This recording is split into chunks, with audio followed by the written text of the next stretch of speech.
Eu acredito que sim. Eu acredito que a gente precisa resgatar a cultura do debate. A Assembleia sempre foi uma casa de debate político assim, muito interessante. Você ter os grandes quadros discutindo as questões políticas, o futuro, né? Porque o futuro ele é construído pela política.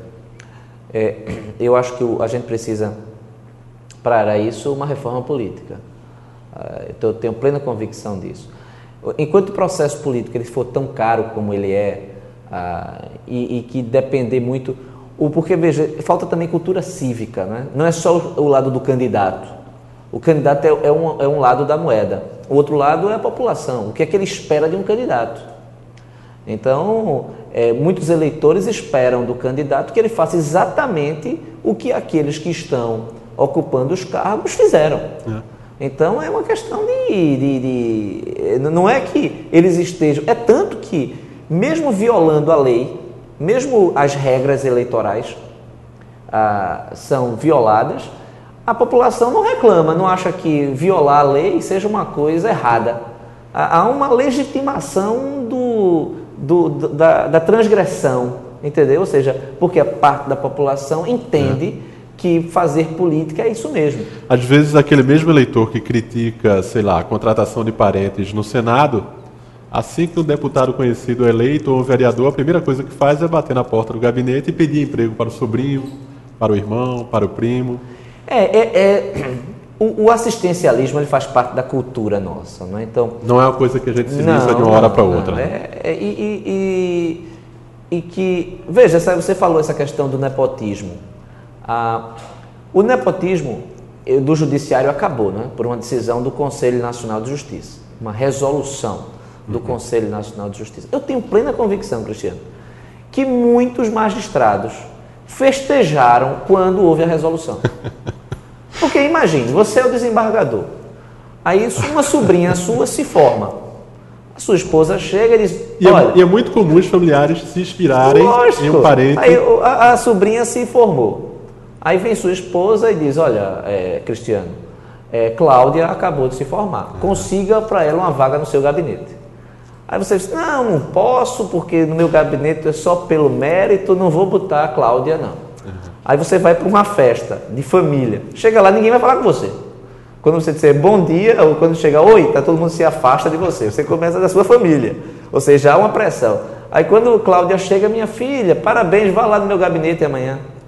Então, havia uma pressão na família que fez com que, mesmo aquele que não queria, ia ter que se dobrar e fazer. Quando vem a resolução, a instituição segura. Porque se minha filha, se você pudesse, você sabe que seu tio botaria no gabinete. Mas a normatização como tem a substitui resolução. Então, a democracia, ela só se consolida quando você tem pilares institucionais sólidos e você também tem lá a cultura cívica da população ajudando. E porque quando a cultura, ela de certa forma, ela está meio que fragilizada, está meio frouxa, aí você tem a instituição que segura, sustenta. Então, os dois pilares, quando eles estão muito fortes, ou seja, a população, ela aprende como deve se comportar, o que é melhor para todos, e quando as instituições estão sólidas para inibir o comportamento daquela pessoa que está meio que querendo uma maior frouxidão no sistema, aí a democracia se consolida e é melhor para todo mundo. André, você falou em algum momento do que o eleitor espera. Boa parte dos seus eleitores é muito bem informada, é o voto de opinião e conhece mais ou menos qual é o papel de um deputado estadual. Mas tem pessoas que não sabem bem discernir, por exemplo, o que é um vereador e o que é um deputado estadual. Queria que você falasse um pouquinho de sua visão do que seja o papel de um deputado estadual e o que é que você propõe. E sabendo também que você é uma pessoa que traz uma credibilidade, ou seja, seu discurso não pode ser aquele discurso vazio da promessa, às vezes uma promessa de outro mundo que apenas para... Geralmente, o principal equívoco é o candidato ao legislativo prometer coisas que são próprias do executivo. Vou fazer isso, vou fazer aquilo, vou fazer hospital, vou fazer escola, vou dar transporte público, nada disso, né? Isso é função do governador, do prefeito, do presidente.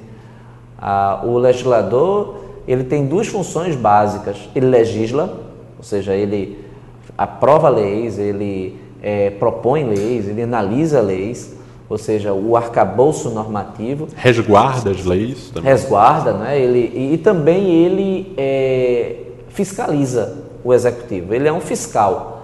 O legislativo, ele tem uma função muito forte, com a ajuda do Tribunal de Contas, de fiscalizar a administração pública. Então, em primeiro lugar, o deputado, assim como o vereador e o deputado federal, o deputado estadual, eles servem para legislar e para fiscalizar. Então, isso eu acredito que eu estou habilitado para exercer as duas funções. Agora, do ponto de vista do que faz o deputado estadual, a nossa Constituição Federal, ela estabeleceu um sistema que é, de certa forma, parecido com o dos Estados Unidos, onde as questões locais são de competência da Câmara Municipal, do prefeito. O que for questão geral é da União, é do presidente da República. E o que sobrar é do governador. Sendo que houve uma concentração muito forte nas questões nacionais, nas questões, vamos colocar assim, gerais, como se nada escapasse do poder do presidente e do Congresso Nacional. E também é uma concentração muito forte em questões locais, sobrando pouco para o universo estadual. Há uma crise, vamos colocar assim, de identidade na esfera estadual. E isso, inclusive, fica muito patente no comportamento dos legislativos estaduais, onde eles geralmente... a notícia que sai é quando há concessão de um título de cidadania para quem não é um cidadão daquele, que não é natural daquele estado, é um cidadão conhecido, né, e que ganha um título de cidadania e tal, a festa na Assembleia e tal, aquela coisa. Basicamente é isso. Votos de congratulações. É muito difícil as pessoas lembrarem. Uma vez ou outra, quando tem algo sendo votado que é muito polêmico, aí a mídia também cobre, porque a própria imprensa também já não cobre mais tanto a vida legislativa da cidade. Da Assembleia. Há um esvaziamento, né? E há uma concentração muito forte na União. Por exemplo, nos Estados Unidos, onde nós extraímos o modelo, os estados têm mais competências, tanto em legislação de direito civil, quanto em legislação de direito penal. Então, você pode ter determinadas condutas, crime num estado não é crime no outro, ou é punido com pena de morte num e pena de prisão perpétua em outro. Ou seja, há uma possibilidade do estadual legislar tanto acerca do direito penal quanto do direito civil. Aqui não. Aqui a legislação penal e a civil, ela é da União, embora possa ser delegada. Ou seja, os estados